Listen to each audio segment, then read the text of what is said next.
আসসালামু আলাইকুম। আজকে তৈরি করে দেখাবো চিলি চিকেন। আর এটা রেস্টুরেন্টের থেকে কোনো অংশেই কম হবে না। আশা করি রেসিপিটা আপনাদের ভালো লাগবে।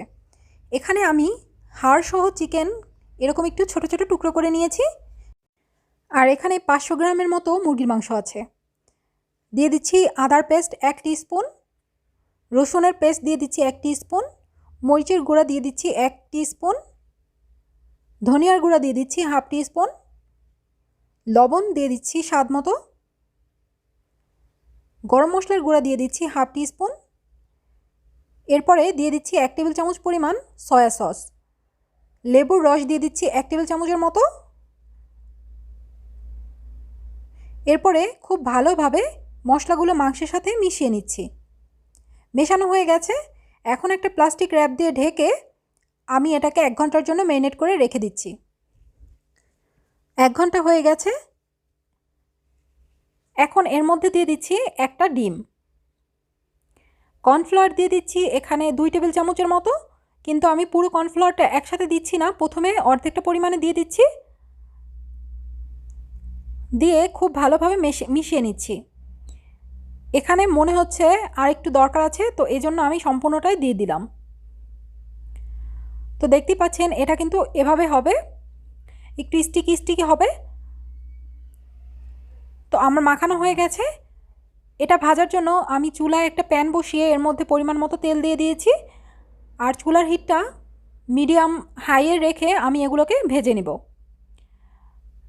আর একসাথে অনেক বেশি পরিমাণে চিকেন দিতে যাবেন না, তাহলে কিন্তু এটা খুব ভালোভাবে কুক হবে না। তো আমি 2 বারে চিকেনগুলোকে ভেজে নিচ্ছি। চিকেনগুলো যখন এরকম গোল্ডেন কালার চলে আসবে তখন আমি এগুলোকে ভেজে উঠিয়ে নিব। উঠিয়ে একটা সাইডে রেখে দিয়েছি। অন্য একটা পাত্রে আমি 1/3 কাপ পরিমাণ নিয়েছি টমেটো সস, 1 টেবিল চামচ পরিমাণ চিলি সস, 1 টেবিল চামচ পরিমাণ সয়া সস, আর দিয়ে দিচ্ছি 1/2 টিস্পুন চিনি, আর 1 টেবিল চামচ পরিমাণ ভিনেগার। কালো গোলমরিচের গুঁড়া দিয়ে দিচ্ছি 1/2 টিস্পুন। এখন এইগুলোকে খুব ভালোভাবে মিশিয়ে একটা সাইডে রেখে দিচ্ছি। মেশানো হয়ে গেছে। আরেকটা পাত্র নিয়ে এর মধ্যে আমি কর্নফ্লাওয়ার দিয়ে দিচ্ছি 2 টেবিল চামচ পরিমাণ। এখন সামান্য পরিমাণে পানি দিয়ে খুব ভালোভাবে একটা ব্যাটার তৈরি করে নিব। আর এটা আমরা রান্নায় পরে ইউজ করব। তো এখন এটাকে খুব ভালোভাবে মিশিয়ে একটা সাইডে রেখে দিচ্ছি। চুলায় একটা প্যান বসিয়ে এর মধ্যে আমি দিয়ে দিচ্ছি 2 টেবিল চামচ পরিমাণ সয়াবিন তেল, আর 1 কাপ পরিমাণ দিয়ে দিচ্ছি পেঁয়াজ, এরকম একটু বড় বড় করে কেটে রাখা। দেখতে পাচ্ছেন আমি কিভাবে কেটেছি, এভাবে করে কেটে পেঁয়াজটা ইউজ করতে হবে। তো পেঁয়াজটা যখন হালকা একটু কালার চলে আসবে তখন আমি এর মধ্যে দিয়ে দিচ্ছি 1/2 টিস্পুন আদার পেস্ট আর 1/2 টিস্পুন রসুনের পেস্ট। চুলার হিটটা হাইয়ে রেখে আমি এগুলোকে ভেজে নেব। মরিচ দিয়ে দিচ্ছি প্রায় 6-7টার মতো, ক্যাপসিকাম কুচি দিয়ে দিচ্ছি। আর এখানে ক্যাপসিকামটা একটু বড় বড় পেঁয়াজের মতোই কেটে নিয়েছি। ক্যাপসিকামটা যখন একটু হালকা ভাজা হয়ে যাবে তখন আমি এর মধ্যে আগে যে রেডি করে রেখেছিলাম সসটা সেটা দিয়ে দিচ্ছি। এরপরে খুব ভালোভাবে পেঁয়াজের সাথে মিশিয়ে নিচ্ছি। আর পেঁয়াজ আর ক্যাপসিকাম কিন্তু অনেক বেশি সময় ধরে রান্না করবেন না, এতে করে কালারটা নষ্ট হয়ে যাবে। এখন আমি এখানে 1 কাপ পরিমাণ পানি দিয়ে দিচ্ছি। আর যখন এটায় বলক চলে আসবে তখন আমি এর মধ্যে আগে থেকে গলিয়ে রাখা যে কর্নফ্লাওয়ারের মিশ্রণটা সেটা আরেকটু নেড়ে তারপরে দিয়ে দিচ্ছি। আর আমি 1 টেবিল চামচের মতো রেখে দিচ্ছি।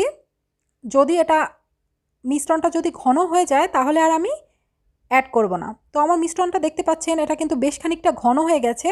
আর কর্নফ্লাওয়ার দেওয়ার কারণে কিন্তু এটা ঘন হতে একদমই সময় লাগে না। তো আপনারা আপনাদেরটা বুঝে তারপরে কর্নফ্লাওয়ার অ্যাড করবেন। আগে থেকে ভেজে রাখা মাংসগুলো দিয়ে দিয়েছি এই পর্যায়ে।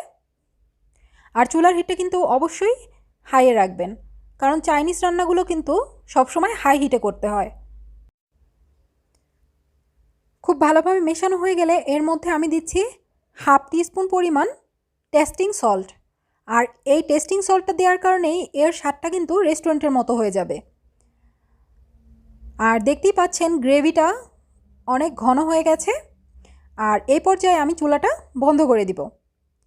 আর বন্ধ করে আমি এটাকে সার্ভ করে নিচ্ছি।